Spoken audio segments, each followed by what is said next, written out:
are ready to release water as needed. People may see spillway gates open and the release of floodwaters. That is a normal flood operations procedure, and we anticipate in dams in Southern California, eastern San Diego County, those kinds of facilities may be activated. We are also monitoring debris in basins that can produce as a result of flash flooding, and we are confident that local flood management agencies and dam operators are ready with the materials they need to clear that out and keep our communities safe. If you are someone who tracks the historical nature of these kinds of weather events, we did have a decaying tropical storm K last September that caused extensive damage, particularly in Santa Barbara County. This storm, Hurricane Hilary, is anticipated to be stronger than that.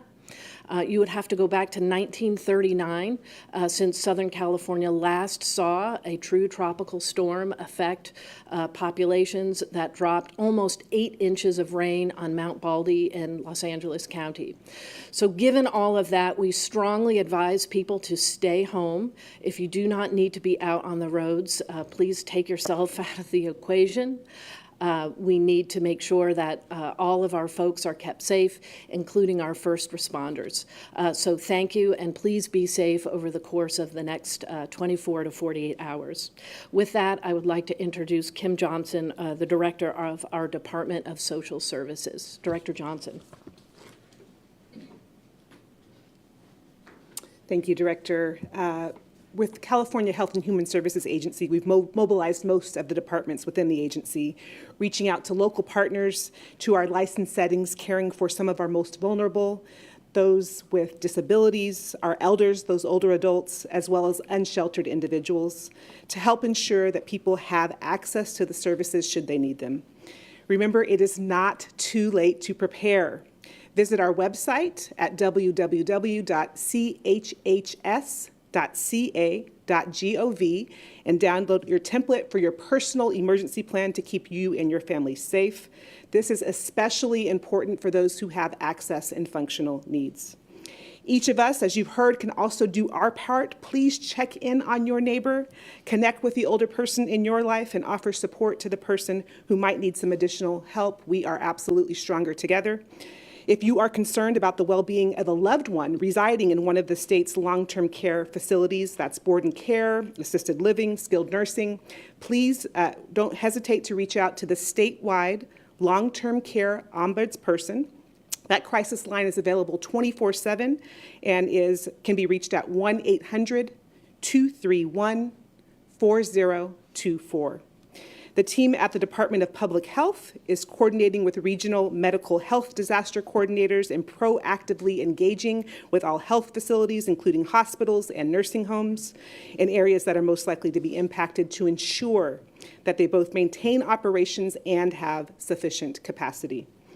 The California Department of Social Services is in contact with county officials in Southern California and stands ready to support local sheltering operations as needed. Many shelters are currently on standby and with pre-positioned assets to quickly stand up with our partners as needed. And finally, the Emergency Medical Service Authority has assets on standby, including a California Medical Assistance Team to be prepared to augment local capacity and ensure the EMS system is able to respond. And with that, I'd like to turn it over to Tony Tavares, the Director of the California Department of Transportation. Thank you, Director Johnson. Good afternoon. I'm Tony Tavares, the Director for the California Department of Transportation, otherwise known as Caltrans.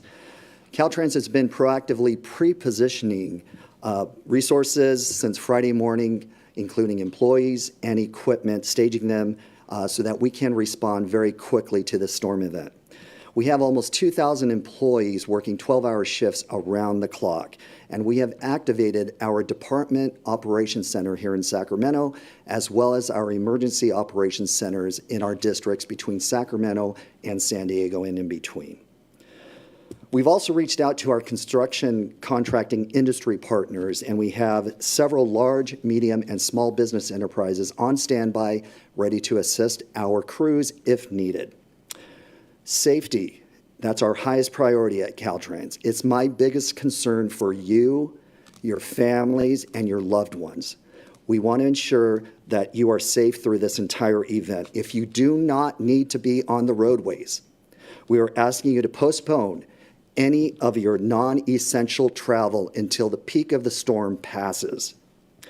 If you must travel and you encounter water flowing across the roadways, do not attempt to drive through it.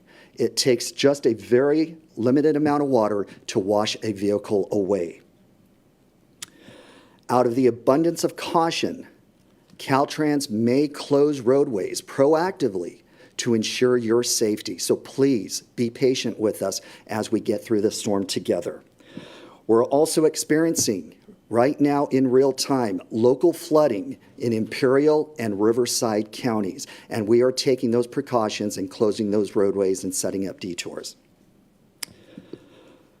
For the latest information on our roadways, I'm urging you all, please, go to the mobile site. It's called Quick Map. You can download it for an iPhone or Android. It's called Quick Map, one word, and you will get real-time information on our roadways, our road conditions, congestion, and all the issues through the storm event and beyond. Once again, if you do not need to be on the roadways, please, please postpone your travel until after the storm passes. Your safety, again, is our highest priority. And with that, I'd like to introduce Antecito Ortiz, our Assistant Commissioner with our partner agency at the California Highway Patrol.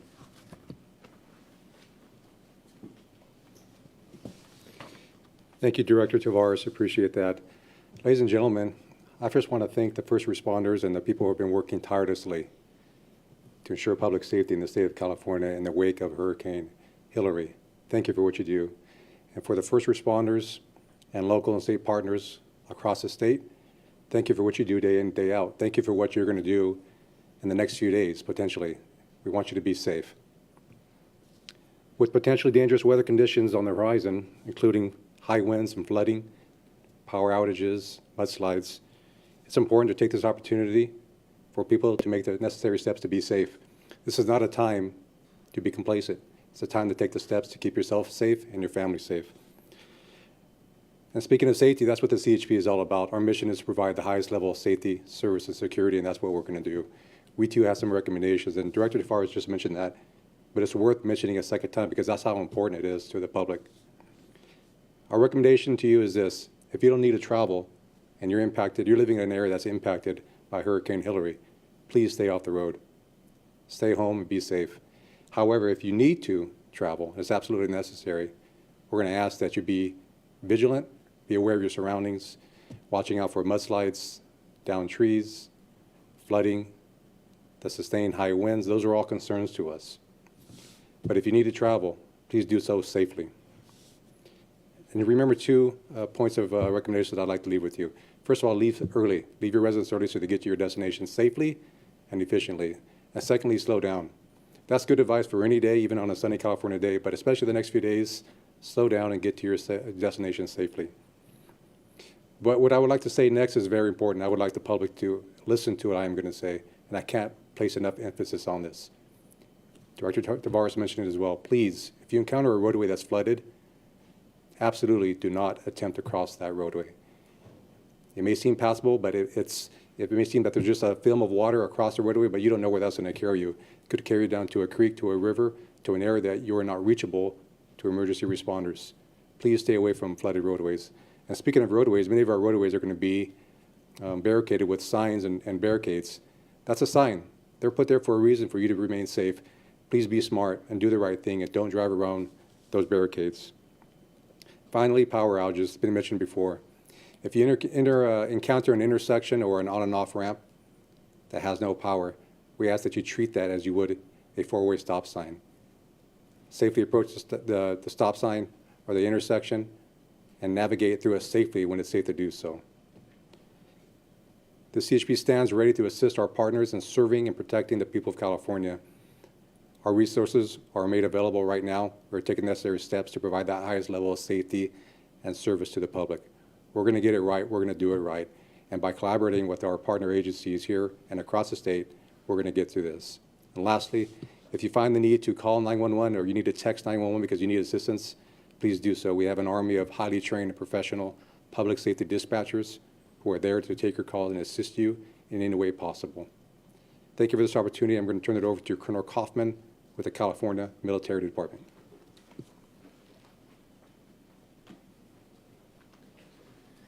Thank you, Assistant Commissioner Ortiz. We are in a position where we are prepared to support our communities and our partners. Your California National Guard service members are very well trained, highly experienced at these types of support operations. More specifically, in this case, we have pre-positioned 22 high water vehicles to support where the need may arise. And in addition, we also have other capabilities, soldiers, airmen, who are standing by and will be prepared to respond as the need arises. So please rest assured that your California National Guard is ready and is available to support our partners and communities. I will be followed by Tammy Luttrell, Deputy Regional Administrator, Region 9, Federal Emergency Management Agency. Thank you.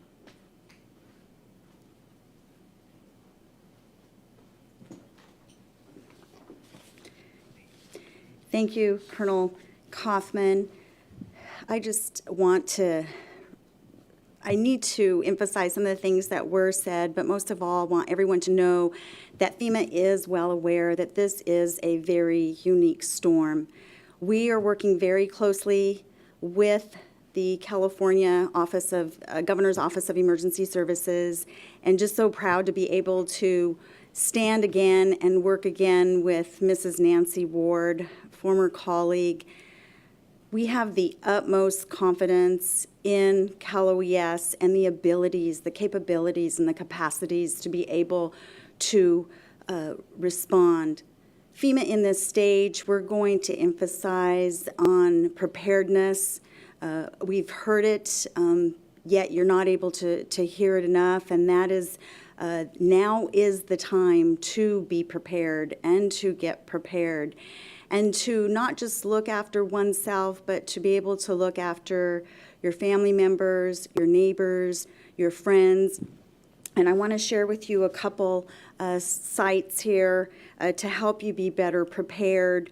We have the www.ready.gov, which is in English, and then in Spanish, we have the listo.gov.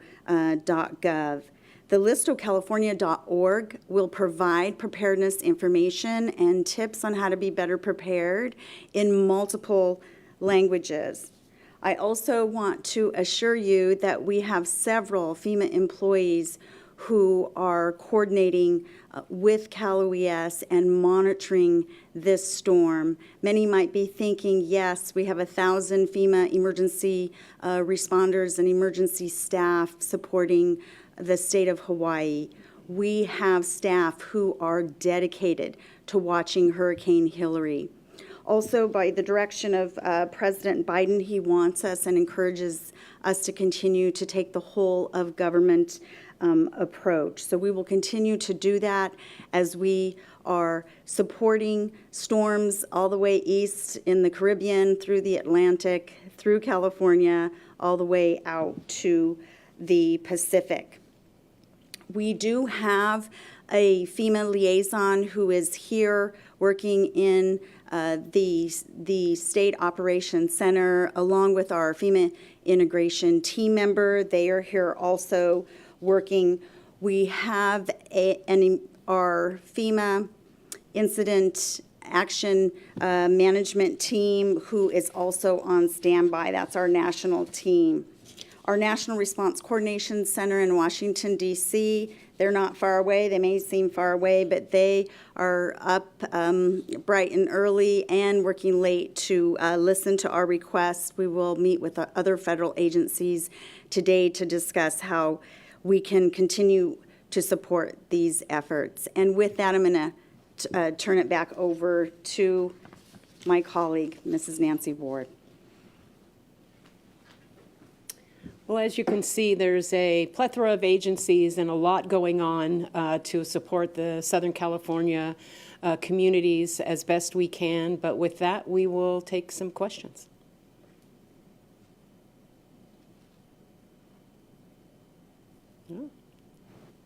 Great.